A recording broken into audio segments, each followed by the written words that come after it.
Yo, petit à petit, Kermine implique Banakin. Fouta ici, fouta par là, fouta autant. Tous les milliers qu'on foutait là. Peuple congolais. Yo, qui est l'autre zaba colocataire? Où est Zali colocataire? Qui est l'autre zaba colocataire? Où est Zali colocataire? Qui est l'autre colocataire? Où est Zali colocataire? Qui est l'autre zaba colocataire? Où est Zali colocataire? Donc c'est soutenir. Il faut donc lutter pour une nouvelle société. Mais pour lutter, il faut que ça arme, il y a vérité, il y a justice. Totika lokuta, totika l'hypocrisie. L'Union africaine. Mboka ezoki na pasi, mboka ezoki na sans position, ba génération na biso ezokufa, ezoki na okufa sans position, sans solution. Mais nous vivons dans les pays un temps de confusion, d'obscurité, de désespoir. Mais nous savons qu'au plus profond de la nuit, l'aurore pointe déjà à l'horizon. Analyse sur la liste. Bienvenue dans l'analyse. Bonjour à tous, vous écoutez l'analyse, une émission de maïs.com. Retombé. Bonjour à tous depuis Paris, merci pour votre fidélité à l'analyse, une émission de maïs.com. Nous sommes le 20 janvier 2018, voici les sommaires de l'analyse d'aujourd'hui. Deuxième édition. L'ONU réclame 1,6 milliard pour venir en aide aux déplacés du Kasaï. Dans les autres sujets d'actualité, nous parlerons du retour du général Mounene, un temps arrêté au Gabon, au Congo-Brazzaville. Et pour terminer, nous allons parler de la perquisition de la police belge chez Semlex à Uccle, la société qui est impliquée dans le dossier des passeports congolais, ainsi que de la dernière attaque des présumés ADF Nalou à Beni. Vous êtes sur maïso.com, votre site, notre chaîne YouTube, notre site c'est www.maïso.com et notre chaîne YouTube c'est Kerwin Maïso. Alors, vous remarquez que Nazali seul, les cas naïbsaki bino, partenaire nangaï, azalaki n'a pas ennui de santé et azali ko se reposer, semaine prochaine à Kozongela bino. Et analyse et outil aussi là, Tosili Sake Ango, en rendant un hommage à un ami qui vient de nous quitter, et Torobanda Oyo, par rendre ba hommage, ezali monsieur Nadi Chimanga, ba o ba fanda na épine, na rue de la justice, ba yebiye, ba na Canada, ba yebiye, aki mutumoko azalaki vraiment très proche na biso, et azongaki akendeko travailler na Kinshasa, et akufi depuis les 19 na 2 h du matin, matanga ezali kosalama na Orléans, awa na France, et tozali ko présenter ba condoléances na biso na famille Chimanga nyonso, ba o bazali na Congo, ba o bazali na Europe, notamment na France, na Paris, na Creil, na Orléans, un peu partout, ba o bazali na Belgique, ba o bazali na Liban, et Tinangalula na Grande-Bretagne. Ceci dit, tokoti sikoyo na dossier na biso ya liboso ezali que ONU azali kosenga par entremise ya organisation na ye OICHA 1,6 milliard pona basalisa ba déplacer ya Kasai. Tango na okaki likamwana na Radio France Internationale na fandi boye na lobby non bantuya ya ONU ke baka betu vraiment bo babi yongo nde balobaka na Kikongo, c'est à dire que bateau ya ONU bazozwa biso ba congolais lokola bazoba batia force mobimba oyo ezali la plus grande force ya Nations Unies na Congo avec plus de 20 000 personnes. Ba dépensaka baza na budget ya 1 milliard de dollars par an et ba koutaka na contribuable international au moins 1 million de dollars par jour au moins. Ceux qui va dépenser mbongo muke ba dépensaka 1 million de dollars par jour, mais la moyenne ezali 3 500 000 dollars par jour oyo bango ba dépensaka. Alors soki to raisonner bambula nyonso oyo bango bafandi bambula nyonso bango bafandi na Congo bazo bomaka ka bato bango bazo sala comptabilité pour la manifestation balobi nini balobi bango bakozala wana pour na ko constater ba violation des droits de l'homme balobi te ke bakozala wana pour na ko empêcher ba violation des droits de l'homme bazali na police ya MONUSCO police wana rôle nango ezali dans un état failli ezali pe ya ko protéger population contre quelles agressions agression ya pouvoir ba violation ya droit de l'homme mais ba tche penda communiquer que na manifestation le 21 ba kozala wana pour na ko constater ba violation des droits de l'homme et ce qui tolobi to version anglaise pour na ko documenter c'est-à-dire que ba fadi na bango mutu alingi abeta mwasi na ye mutu afandi wana na portable azo filmer abeta yenga na filmer na ngai mais azo empêcher ya beta mwasi na ye te azo empêcher ya beta mwana na ye te azo empêcher bango babunda te mais ye azo ya na ye wana bobunda nga na filmer na tia na ba réseaux sociaux soko tali communiquer à MONUSCO c'est ça donc bazali wana te pona ko protéger peuple congolais pour ceux qui va protéger qui peuple congolais on n'aurait pas eu ba déplacer oyo bango balingi ba ko sauver alors bazo senga 1 milliard 600 millions de dollars parce que année passée ba senga ki 700 millions ezala ki muke mbongo wana soki kuyi basala kana ngoni bako somba ba véhicule Toyota po oni asaka na contrat na Toyota yango na bomona ka ba véhicule mingi oni ezalaka ba SUV Land Cruiser hein ba 4x4 Land Cruiser Toyota donc Toyota Japon akomona clair biloko ya kolia mai ba bureau ekozalaka ka ba société allemande britannique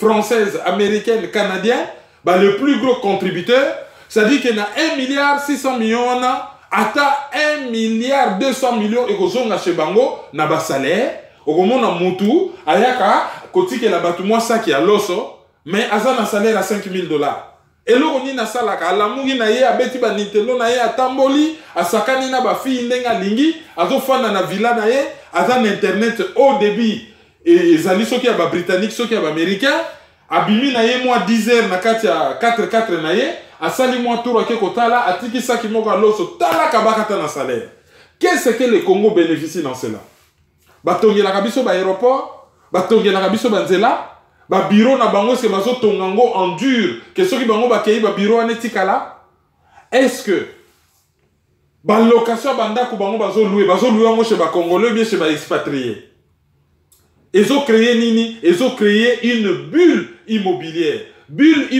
on est au sala nini ndako komi cher kala na Congo villa $600 au foot la villa mais sikoyo Kinshasa parti moko à Kinshasa et comment aussi cher que Londres, New York na Paris. Ils allaient dans en Afrique. $5,000 location à villa. Mètre carré et comment coûtait même prix que Paris na Londres. Responsable c'est qui? C'est l'ONU, c'est la MONUSCO. Donc 1 milliard 600 millions de dollars wana ezali kochola biso. Général Rodrigue, j'oublie son nom de famille. Oyo azalaki sud-africain qui dirigeait MONUSCO, maintenant na esili azozonga, asali conférence de presse et les kaki na RFI. Ba journaliste va poser question sur inefficacité à MONUSCO. À répondre à lobby, moi phrase moko sibilina, à lobby bon, soki mandat na esili na zonge pa nanga soki batuni ngai. C'est-à-dire qu'azana ba devoir de réserve, azana makambo ya koki kolobate soki azana mandat. Mais ata soki mandat na esili normalement devoir de réserve et continue à quelques années. Mais de façon un peu détournée à l'obio, je n'avais pas les moyens d'utiliser comme moyen to zalaki nango. Mais comment bazana ba moyen te? Soki pona ko soigner ba effet, ko soigner conséquences, bazo senga 1 milliard 600 millions de dollars. Budget ya mbula mobimba ya MONUSCO. Siko pona ko soigner ba cause ne bazangi mbongo. Mais brigade d'intervention rapide dans basalaki musala nango nini. Et ba rapport nyonso bango basalaka ekendaka wapi. Et ayi koloba likambu moko boye alobi problème ya Congo c'est un problème politique. Ah, autrement dit, pour nenge to loba kan analyse to lobi front ya ki veza na Kinshasa. Soki ba gérer bateau basa na Kinshasa. Soki ba gérer bangonde. Qui mien kokota na Kivu. Alors, non problème, les alliés politiques et aussi là, na dialogue. Mais, azo c'est kabiso bien nini. Combien de dialogues il y a dans ce pays? Une centaine de dialogues et fait ça, zéro résultat. Zéro résultat de chez zéro résultat. Mais il y a un conseiller tout dialogue, mais ils ont fait comprendre que ils ont des problèmes politiques. Batu basa na Kinshasa wana basala ka politique à terre brûlée.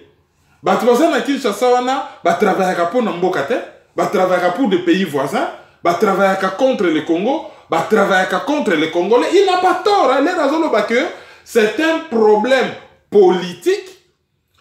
Politique, c'est-à-dire que batoyo bazo gérer mboka nde bazali à l'origine d'un problème. Mais dans l'obité que occupation zali wana te.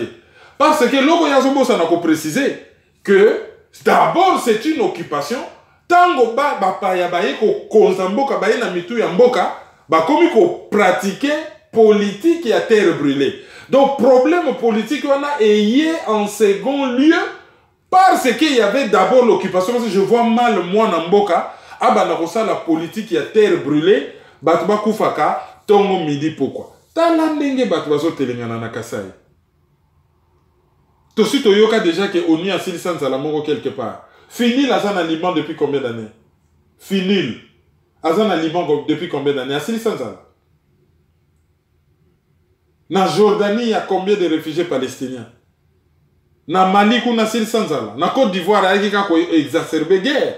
Il y a enfoncé Bangol Soumoutou na Samaï. Na Mali, c'est la même chose.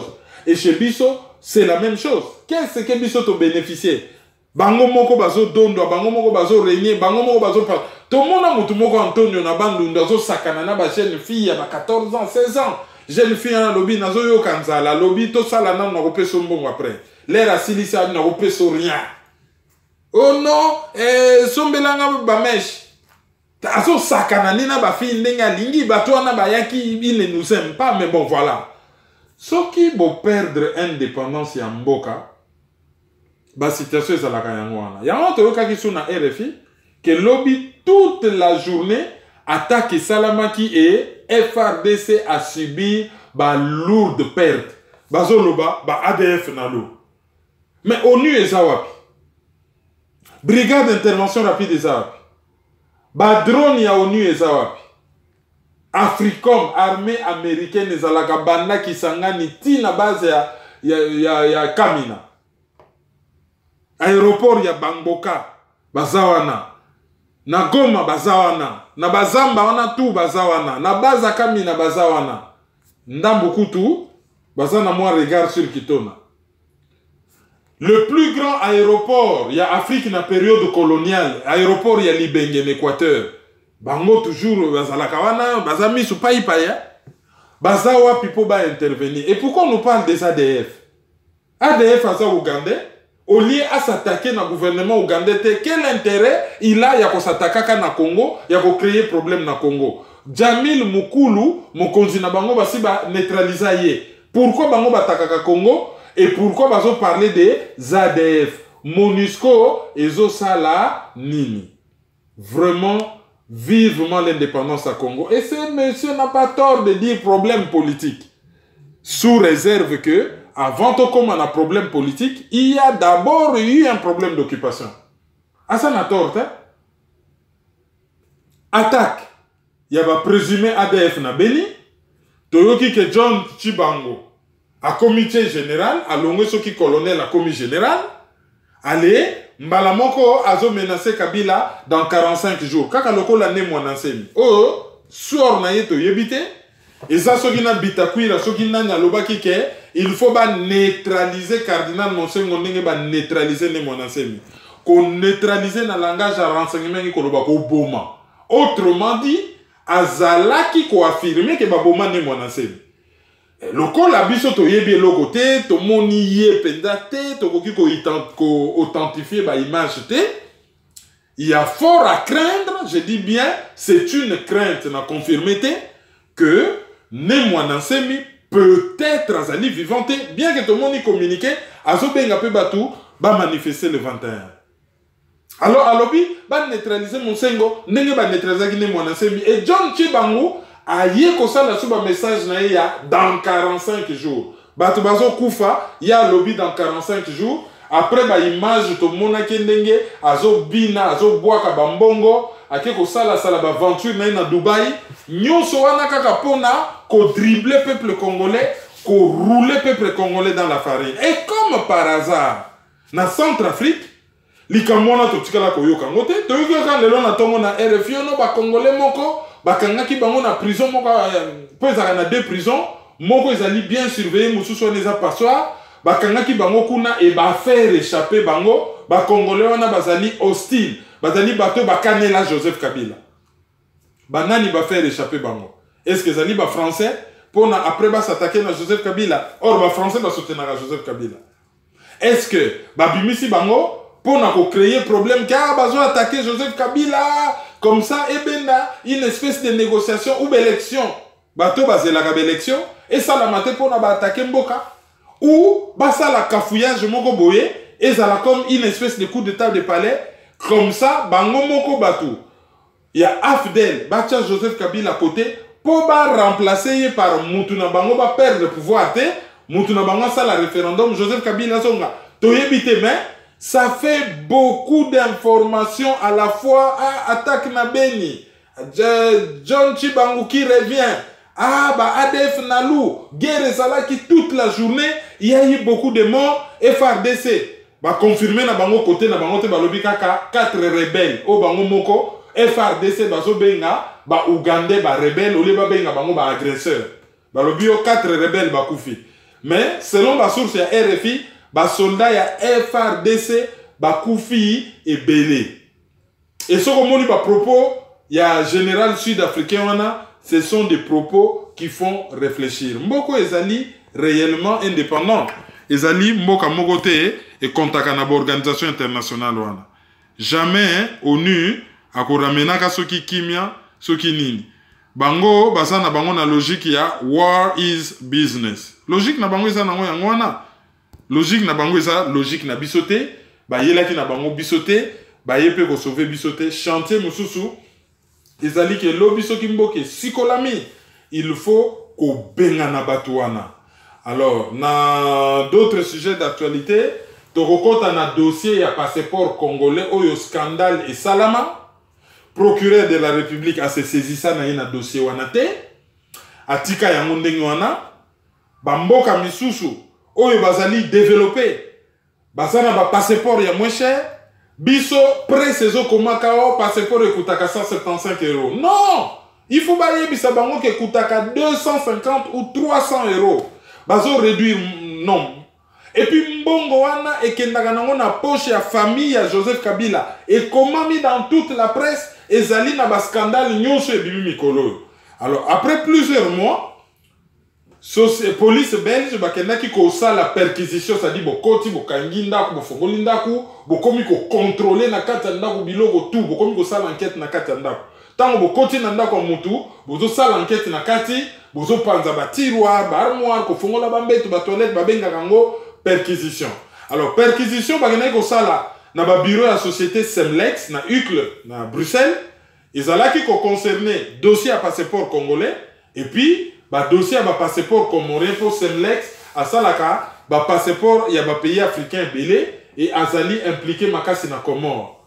Moi si abala mokolo Semlex abala belge yé moka commence ki ambassadeur ya Comore bato basala na société na ba comment ba consul ya Comore kuna pe scandale eza makasi et ezali ba genre ya ba société sulfureuse ya ndenge wana oyo Congo akenda kopesa ba dossier à passeport.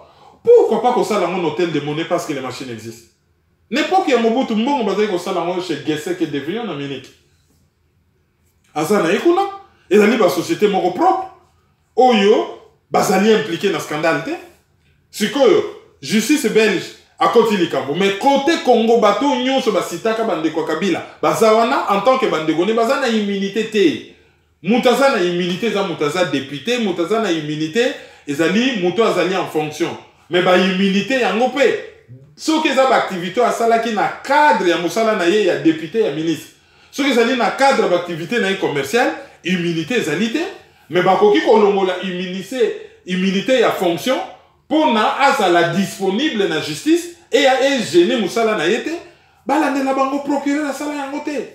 Yango na pe to mona pe scandale avocat oyo comptable ya société du Ferco abunga na madame oyo soki princesse Maniema Crampin ba pesa ye mine mobimba rwandaise wana ba yeba ye na Niger comme rwandaise ba pesa ye mine mobimba ya coltan ba kena ko pesa ye gestion ya jardin botanique mutakufa bunga eloko moko tele ba beti mo masolo mai mayo akufi pauvre na Goma bu eleki coltan na ye soki ba so en coltan na ba lobela biso rien aucune enquête.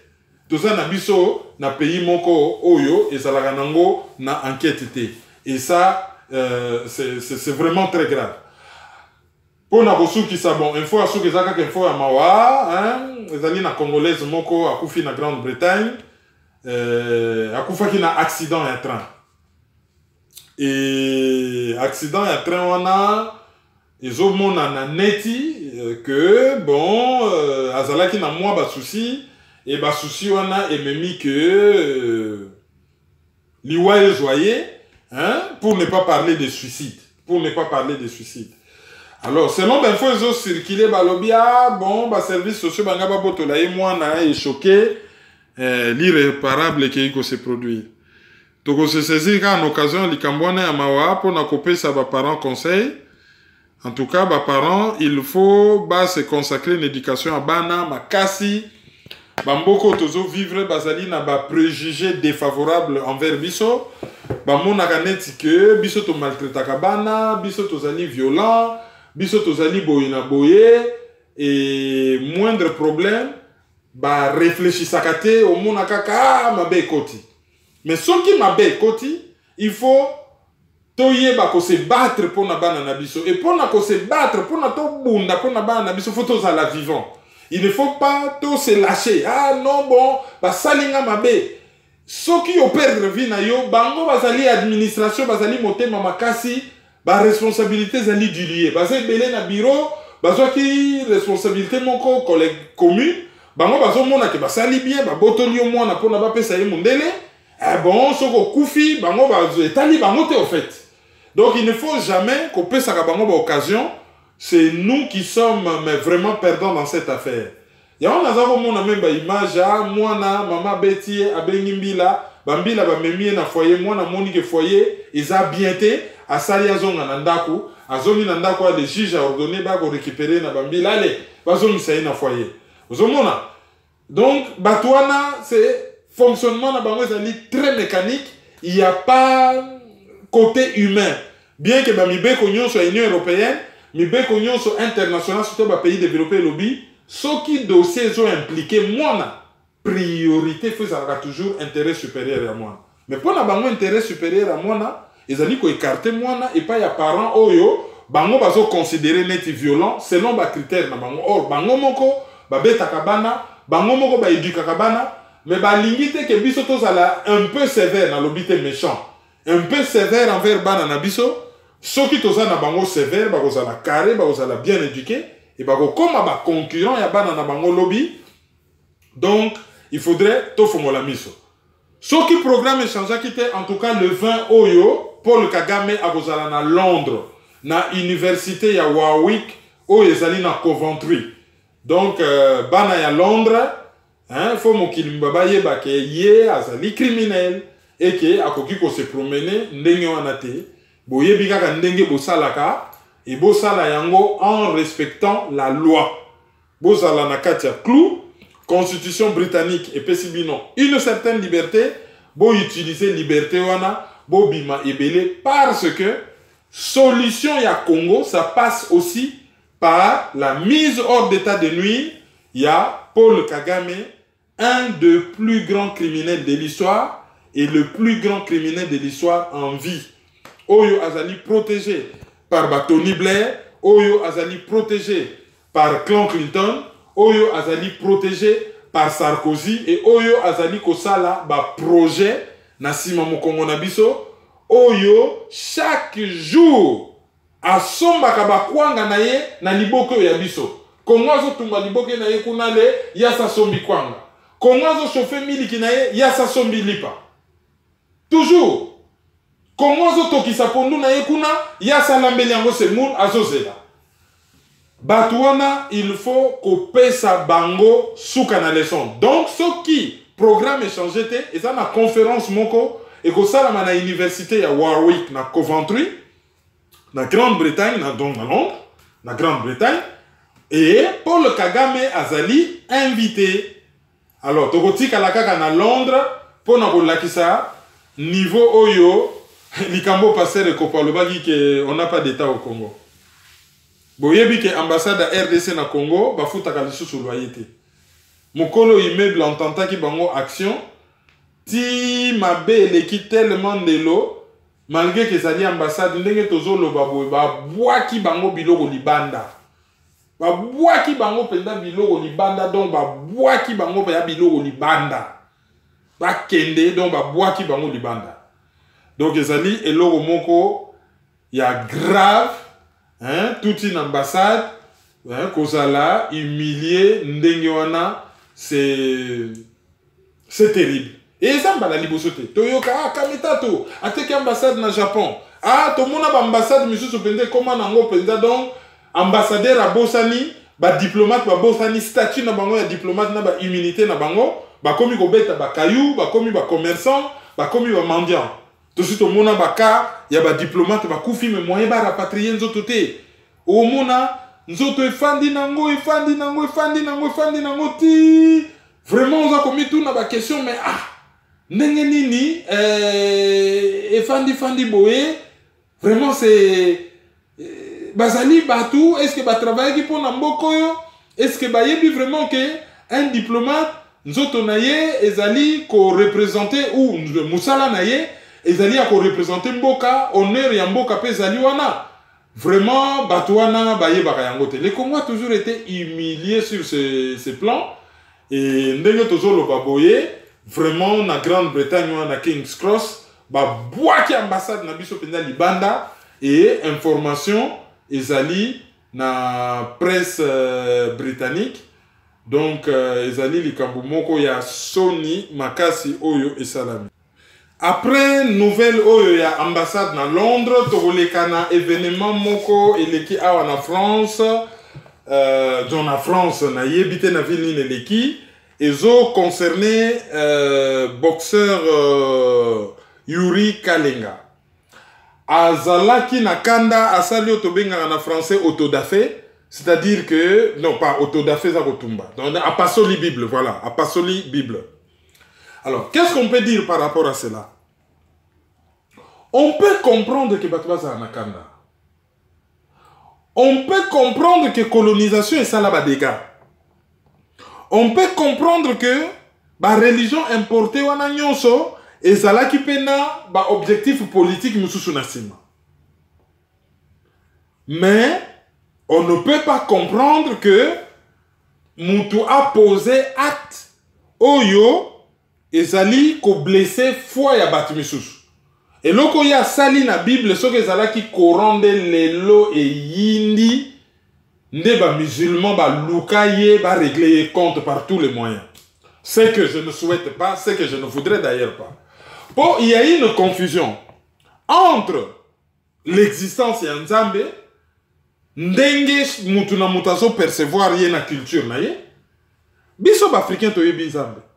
Mindele ba yebi Nzambe, ba ko la biso Nzambe te. Asa na ba langue na biso nyonso to yebi ye. Et batu ba yebi ndenge ba entraka en contact na ye. Il y a aussi to bengaka religion. C'est-à-dire ndenge nini bozali ko entrer en contact na Nzambe. Tozali pena oyo ba bengaka ba confession religieuse. C'est-à-dire un ensemble ya vision idéologique. Ndenge nini bozo concevoir Nzambe. C'est une organisation bozali organisée ndenge nini. Et tozali na oyo par exemple babengi liloba ya Nzambe. Liloba ya Nzambe c'est un concept général. Mais liloba ya Nzambe nani akoma yango. Tomona philosophe oyo Onfray azobeta histoire ya Bible ndenge komama, ah non, to bakisa boye, non, to longola boye, évolution. Et ça li œuvre humaine, inspirée par Dieu, mais batu ba comment on a ndenge na bango. Et tango batu ba ye en Afrique, Kaka Bible wana ndenge ba mindele ba salela ki yango ba eko imposer biso culture na bango. Ba eko imposer biso vision na bango. Kaka ndenge ba musulman ba yaka ko imposer religion islamique avec la violence. Ba yaka na ba chevaux, ba tumba ba village ba imposer yango na makasi. Kaka ndenge wana pe soit to ndimi yango te. Soit pe to kamati kaka religion wana to utilisant na ndenge na biso. Soki bango ba yeba lobi toute autorité vient de Dieu. Mais to opposer les bango par exemple le verset Ephésiens chapitre 6 verset 12. L'air bango ba ye eloba ta cowboy, ba cowboy prière ya ba o ba loba na far wese ba lobi tango ba yaki biso to zalaki na mabele bango ba zalaki na Bible. Ba teyi biso ko sambela ya kofuka mamiso akokanga. Tango yo fuka mimiso akokanga mitie na position de faiblesse oza sous na vision te. Tango fongo limiso yo za na Bible na maboko ya za na revolver mabele komi ya ye yo komi mukolo Bible. Eloko basala biso. Or tango bango bayaka le balobi na biso to fukama to kanga miso to sambela à genoux, c'est-à-dire que to mitia na position infériorité na position à faiblesse. Soki to boya ka to lobi te to tala na bino religion na bozo ye la biso to tala na miso to ko fukama te to ko s'agenouiller te to ko sambela kaka boye nde peut-être colonisation et commanding commenter bobo sanate c'est une bulle papale lettre moko ya pape mutatindaka ba occidentaux à lobby bokende ko civiliser batana pour à l'époque baza ko mona biso direct aux ali ba sous-homme toza na molimo te et ba croisade ezalaki ko obéir toujours na même philosophie et tango pe ba musulman bazalaki ko tambola ko kende ko coloniser ba ko imposer aux religions ba ko imposer aux cultures ya bato botala bato wana basambelaka na langue nini na arabe ndenge bato bakendaka pèlerinage na Mecque et rapportaka gros na Arabie Saoudite sur le plan touristique et bato bakoma ko réfléchir na arabe bakoma ko loba arabe na moni kuta na Facebook bakoma ko benga ba noiro baza ba musulman bakoma ko benga bango ba noirabe. Voilà, nayebi bon oyebi eza ba tellement un peu péjoratif. Donc, tout ça, il faut faire la part des choses. Le problème, ce n'est pas la Bible. Le problème, c'est comment on utilise cette Bible. C'est ça le vrai problème. Alors, il faut s'attaquer na makanisi abatu, comment les gens utilisent la Bible, comment les gens se comportent, naïveté abatu. Vis-à-vis, par exemple, il y a certains pasteurs, vis-à-vis, par exemple, il y a certains abbés, tout le monde a makambo ba pédophilie, ils ont régné aux États-Unis, Amérique latine, papa kei bat bazo manifester. Mais biso en Afrique, ba mimpe wana mindele ba sala ba dégâts na ba lycée, oh azali préfet, oh ya pesa kaye ba chapelet, ah sangwa lingaka mona wana mingi, boko mona ye kaka na ba image ya ba saint. Bokomone kaka na ba chapelet, oh yeba pesa kaye ba cadeau, ya zalaka ne toujours derrière basango. Tango likamwana et komi ko régner partout ba komi ko telemenango, continent tozo yo ka ba scandale ezate zaka Afrique, ba faninye wana ezali faute ya batute. Na Amérique latine batu ba telemi. Na Europe batu ba telemi. Asie religion chrétienne ezapenda mingi te. Mais soki ba dege salama ki batu ba ko telema. Pourquoi en Afrique batu ba zo telema te? Pourquoi va passer dans l'église de réveil une bonne partie, mais pas tous, heureusement. Bazo sala ba dégâts. To mona mutazo tambola likola batu, batu bazo landa batu loko la meme yazo tambola bazo landa batu loko la meme. To mona makambo ezo frisé nango escroquerie spirituelle. To mona l'église ça se comporter comme des petites et moyennes entreprises religieuses. Batu bazo tolérer yango. C'est d'ailleurs l'occasion de ça une mise au point. Il y a une information qui a été donnée à l'indicatif que Pasteur Barouti, Oyo, il y a Assemblée de Dieu, je crois église Shekinah Tabernacle, à Lobaki que to sambe la kaka prophétie koyaki que Joseph Kabila a botikala na pouvoir tu 2021. Donc il y avait une source qui a donné l'information. Ngaï, par exemple, j'ai relayé la source selon certaines sources. Alors, Lelo Oyo, Pasteur Barouti, a sali démenti. Alobi, jeune fille, mademoiselle ou madame Oyo, ou moi si Oyo, fille Oyo, a publié qui info wana a koseli makambo et a mettre ye au défi a kati mundenge na ye a ko prouver que ye a lobaki yango. Donc au par honnêteté intellectuelle to pesa ki version o yebima ki liboso tango pasteur Baruti a pesi version mususu to yepe to relayer version na po mutabenga nga na niyo yaka ko sala émission comme si ngai na sala ka émission pour parler na émission bon on va parler d'une personne. Je sais ma kambo religieuse à la très sensible so moni ba comme ko invité yo boya ezali pona bango ba ko prouver à travers yo à travers audimat na ba ko prouver que ezala ki ndenge wana te. Or il suffisait de faire simple ndenge ya sali ba lobby likambo et salama ndenge wana te ya sali démenti biso to relayer ki likambo wana en citant notre source. Tango son de cloches mususu eye et que tozomona que son de cloches wana ezali digne d'être pris en compte na lobby bien ezali kate que n'importe quel son de cloches mutaye bla bla bla bla allez biso peut relayer non tozozwa l'autre son de cloches digne d'être relevé et selon pasteur Baruti vraiment atikala koloba maloba wana te ba kosela ki makambo et nous on prend acte donc to relayer au mususu ya lobby. Donc problème ezali penza Bible était problème ezali de utilisation oyo bazo sale la Bible. Alors Yurika lenga ayeba que azali grand champion et un grand champion marque naye c'est la discipline. Il ne faut pas azala émotionnel mais il faudrait azala discipliné parce que ce qu'azali se comporter de façon émotionnelle son émotion va le perdre. La déclaration moko salaki sur Fally Ipupa ayebi que l'association de défense de l'homosexuel là bazalaka très efficace. Ba genre ba déclaration publique wana soki ba association na ba côté likambo ba koki ko nuire carrière na ye na c ba nuire ngo pe aller ba silicier pe carrière loko la blague pe kaka boya. Bon ba chrétien ba ça na bango un peu cool là film bimi bon 2-3 chrétiens extrémistes ba ko silika mais bazaka un peu cool mais loko asala ki wana soki ezalaka ba musulman et ngeke ezala terrible. Donc soko zali personnalité publique ozana kombo batebele balandaka yo avant de poser certains actes même soki ezali symbolique il faut qu'on réfléchisse. Oh ya quoi que ça la vidéo ne calmement peu mis à lobby bon beaucoup oyo basalela yango bakosa biso boza la mayele boyena boya bon batu bakoyoka ye.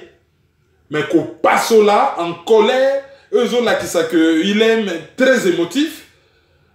Sport pèse à la façon mon il y a qu'on se discipliner, il y a qu'on canaliser l'énergie, il y a qu'on sublimer l'énergie, il y a qu'on canaliser l'émotion. Il faut aïe bah qu'on gérer l'émotion naïe, aïe bah qu'on canaliser en haut, aïe bah qu'on gérer en haut parce que ce cas zali émotif, ils zali contre-productif par rapport à la carrière naïe et qu'on risquait koya ko perdre. Alors pour na aussi s'analyse ya lelo to mito rappeler na batoka ba bossa na te le 19 le 20 le 21 janvier 2015 ezali mukolo oyo une centaine de personnes ba kufaka na Congo pona ko boya modification à constitution batu ba bimi pouvoir peut-être qui ko chanceler caméra leki na teva ke ko lobake. Nous avons obtenu ce que nous voulions,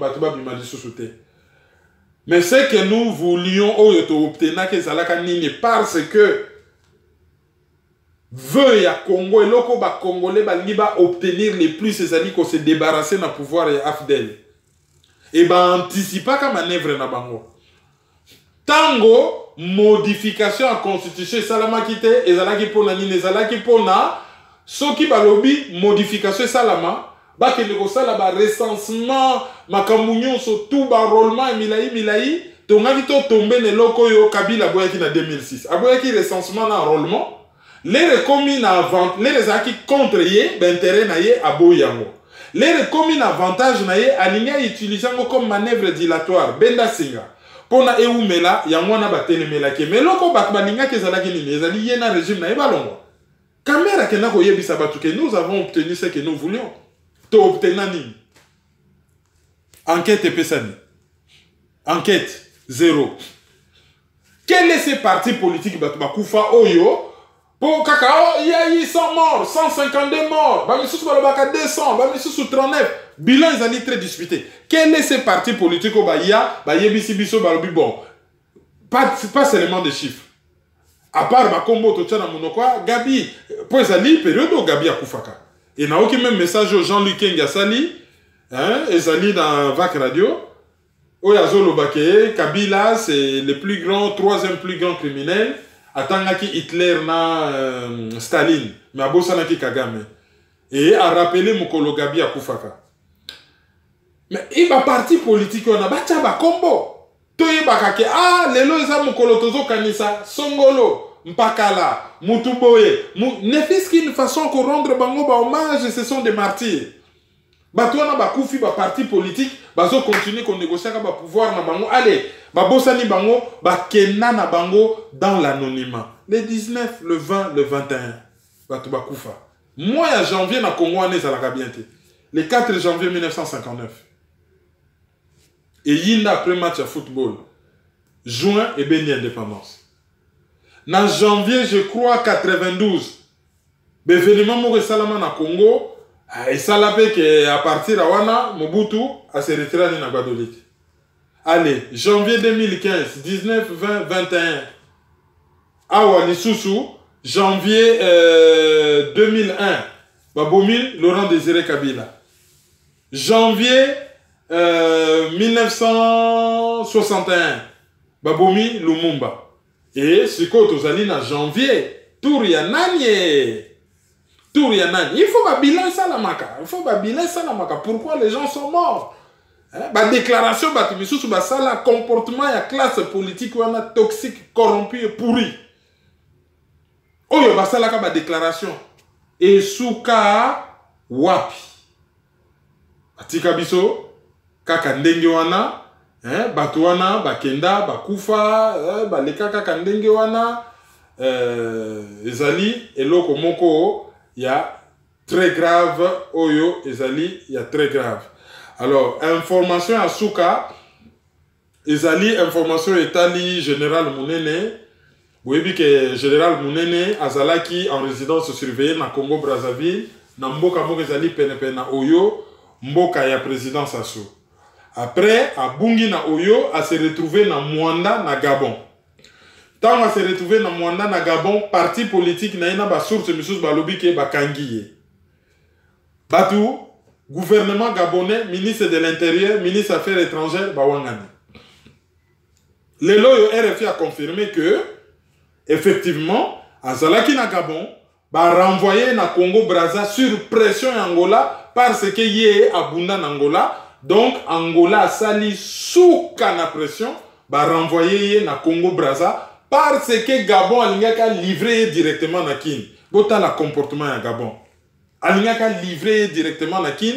Sauf qu'Angola a une pression et pas à Congo Brazza que binomo ça la tout beau récupérer moutona na Gabon. Sauf qu'à na Kinshasa donc ma be yelié ezanetike bo sacrifier mutuna bango azalaka formé na Angola o ya bunda kuna ya mwana ndenge tozolo baboye Gabon a se débarrasser na patate chaude wana azongisi général Mounene na Congo Brazza. Comment est le résultat? Chef d'état-major et armée. Bien formé. Mais, il y a bango qui travaillent na Batouana. Et ceux qui vont travailler na Batouana, souka, et souke la gabiso kaka, mabe. Bango bako qui travailler na Batouana, bango il faut combattre Batouana. Kaka ba Congolais. Ceux qui tali bato bazo kufa. Katu maman ke Congolais na boloko ezali munene bangi ba extradé na kin menkunda batware ba réclamaka yete Bosco Ntaganda bazo sala na bango mascarade na bango bazo sala soko tali bato bakufaka mingi ezali kaka ba Congolais non on a déjà mulele akufa na ndenge moko ya mabe. Donc il faudrait servir ba Congolais d'exemple pour na lobby ba génération future ba reprendre mêmes erreurs. Donc, comment coloniser na mboka na biso? Vous avez une photo sur internet. Ba rwandophone wana nyoto ba fandi bazo sala réunion. Et le bata ser moko zo yebisanga alobi ke ya yebisi muta lobi tala bato ndenge ba sereni muta bo mabe ça va se communauté moko ba kokutana te ser wana pas répondre à lobi. Yo kanisi soki bakutani wana bazo beta masolo ya malamu pona Congo. Bon. Ezali discussion moko na monaki na internet, voilà. Yebisa nga menga mo na monaki en internet et puis on a commenté un peu avec la personne. Voilà. Donc partout ba komi ko mona même normal que ba communauté wana ya banguna ba ye chez biso ba se réunir et bazo sala réunion na bango. Soki ba munene wana bazwaka ba responsabilité na bango nde tokomi na situation ote. Et mutu na bango ya palu kizenga afana na yete akanisi ke bakobosa na mabe onyosa sala Congo ndenga ya ko trahir Congo na kimukolo. Congo pesa yetu aye ko trahir Congo na kimukolo ale apesi Joseph Kabila babeki a aidé ye mandat mubimba ya 2006 wana ale ya koti neve na ye mozito akoti ndeko na bango mususu Willy Makiashi aye kokota et azo sala ba déclaration lobby ako participer palu ako participer na marche le 21 et azo pe sa pouvoir conseil a lobby sepela na sincérité ya pilipili condamné hypocrisie ya Sukali po pilipili visa ako yebiso mabe na yo visa mais Sukali ako flatter lolemu na yo ako flatter pilipili azo swa na lolemu azo soigner ba maladie ba pota ba kosu ba nini mais Sukali le azo flatter na lolemu azo peso ba maladie ba diabète ba makambo ebele ye kizenga azali pilipili be azali Sukali par rapport na Kabila yasa lobela Kabila visa nenge ekofalobeli est-ce que yasa lobela Kabila visa penda lobeli visa rien afana na yenye rien yenda azali Sukali ko flatter pour bango bazala wana na pouvoir résultat ezanini tozo kaka exemple palu bazali malédiction pour na Kikwit muta sala logo na Kikwit ezali katakizala hôtel Kwilu 3 étoiles o ezana ba standing même ligne c'est takizala soki na Kikwit bakoma kolia mpio dio ozimwa bisi bo sotraz sozamako itiki soki nde bazako bengango c'est parce que takizala asala route asphaltée Kinshasa Kikwit. L'air azalaki na gouvernement Mobutu. Ba misusu wana basalani. Bakenda ko welela ebembe ya emenea, baki welela ebembe ya emenea, batu bakufa enquête ezate. Ville wana soki a 3 millions d'habitants et tonda bekol mukili mubimbe formant la plupart ya batu batako wuta même ba Côte d'Ivoire ba nini ba ko tanga na bekol eza na Kikwit tout autour ya Kikwit ba Don Bosco Indobo ba Minduli oputani mwa muke pindi lunkobo Kinzambi Sadisana lycée Yedisa bekol wana nyonso Institut Pungu voilà Ngemba Ndungi bekol wana nyonso misusu ezaka ITPK misusu eptok donc qualité makasi misusu qualité mo mkenase et formant batu mais batu na basala nini na Kikwit rien il y a Ketakizala qui a fait quelque chose bakenda ko welela ebembe ya emenea Kikwit eza na morgue te Kikwit ezwa morgue pona ndeko ba denile sa kufaki tango bango bazalaka soki 5 pasteurs bakena Kikwit batali place akocha ndeko na bango te ba décider le bazongi na kin balobi non ndeko na biso akufi morgue ezalité c'est grave ba ye basali morgue na Kikwit. Le palou est une malédiction pour Kikwit. Ba parti politique on a il faut ba dissoudre yango. Il faut ba dissoudre yango. Donc c'est grave. C'est vraiment grave. Yango ku nazo kama kambezo le kana IDPS ba wanganaki tango tozolo bana ba parti politique ba bimana seni balingite IDPS azo wangana kazana seni te mais débat ezo salma mikolo yo elekaki na radio Kapi. Il fallait que ba nommer papa Mogosoki Rubens Makindu ba nommer comme représentant IDPS na seni.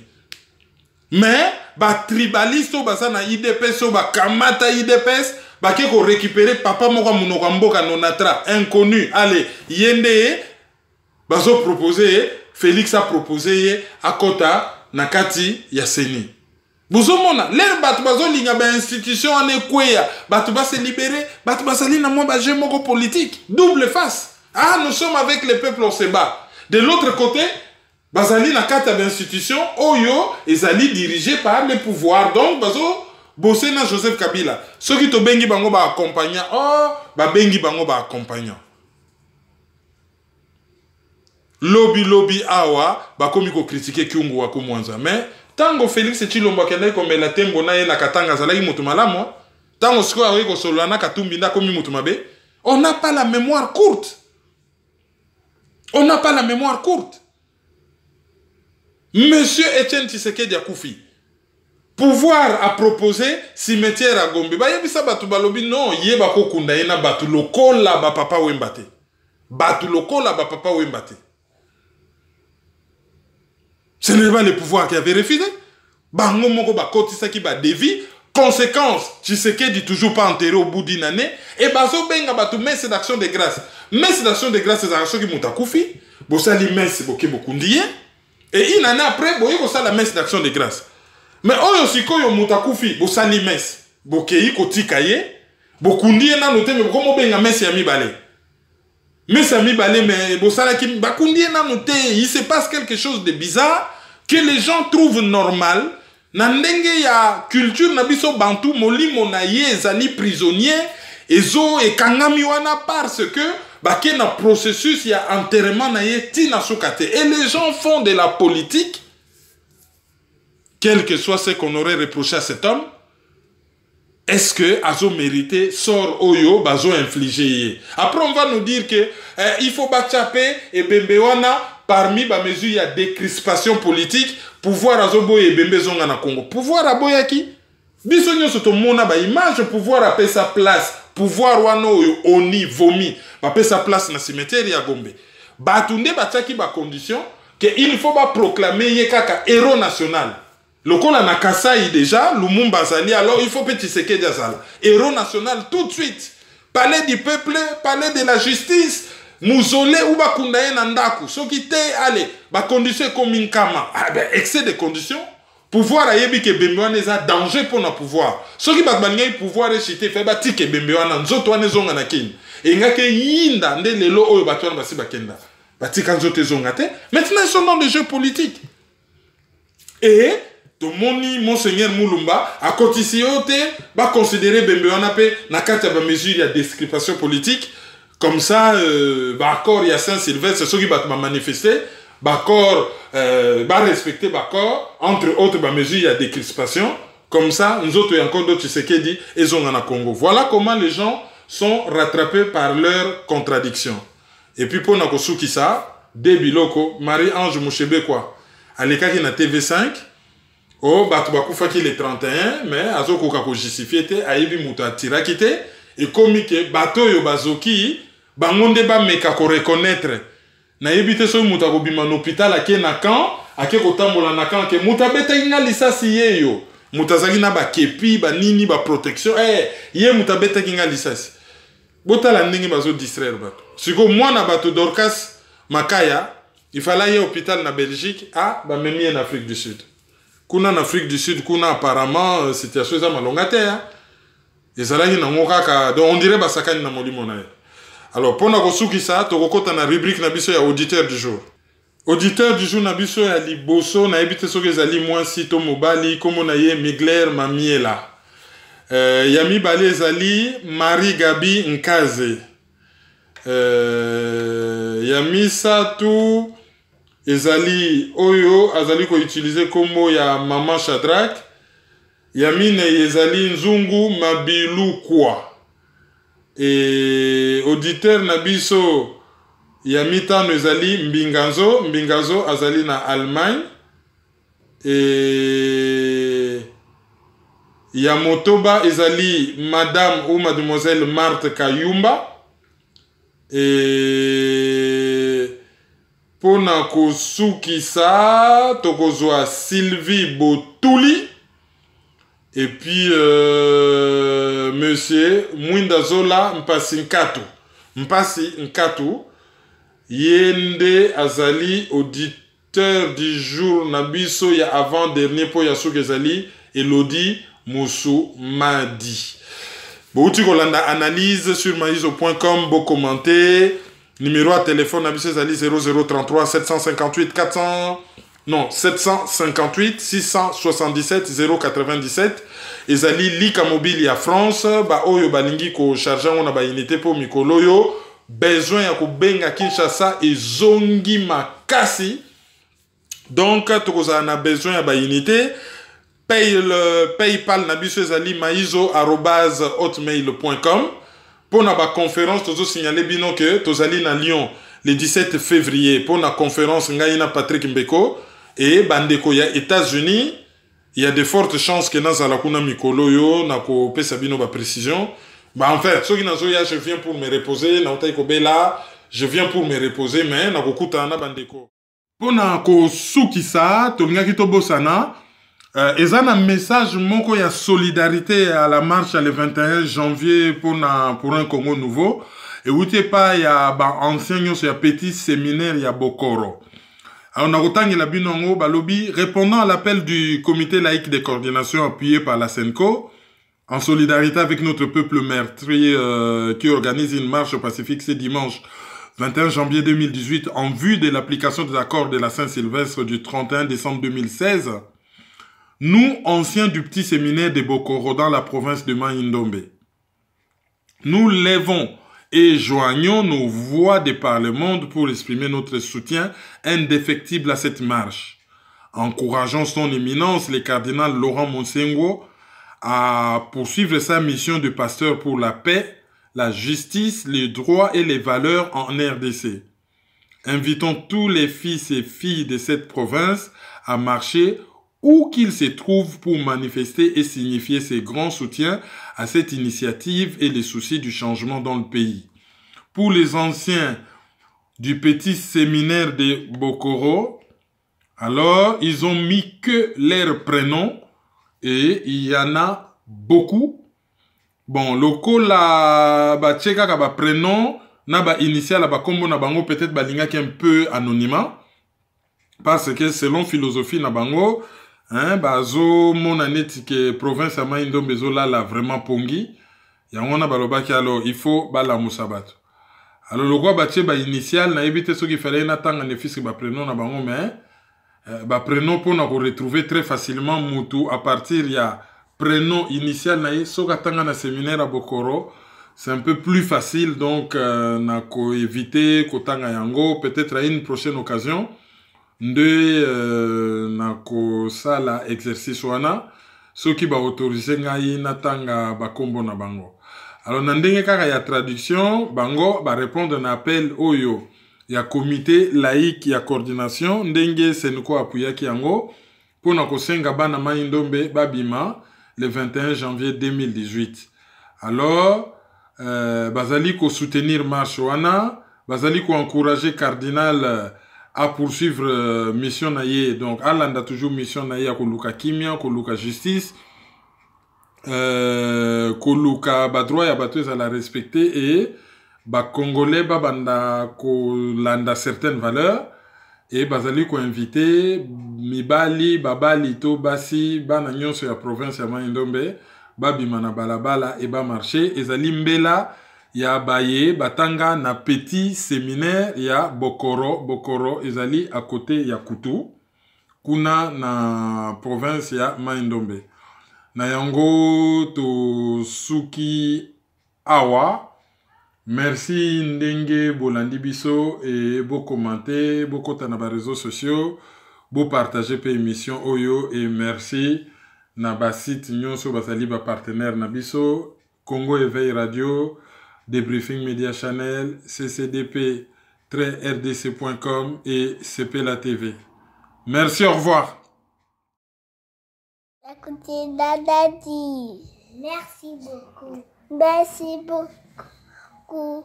Merci beaucoup pour tous les enfants.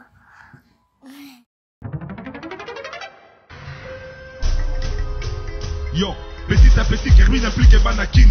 Fouta ici, fouta par là, fouta autant. Dans les milliers qu'on foutait là. Peuple congolais. Yo, qui est le tozaba colocataire? Oyo ezali colocataire. Qui est le tozaba colocataire? Oyo ezali colocataire. Qui est le tokoma colocataire? Oyo ezali colocataire. Qui est le tozaba colocataire? Oyo ezali colocataire.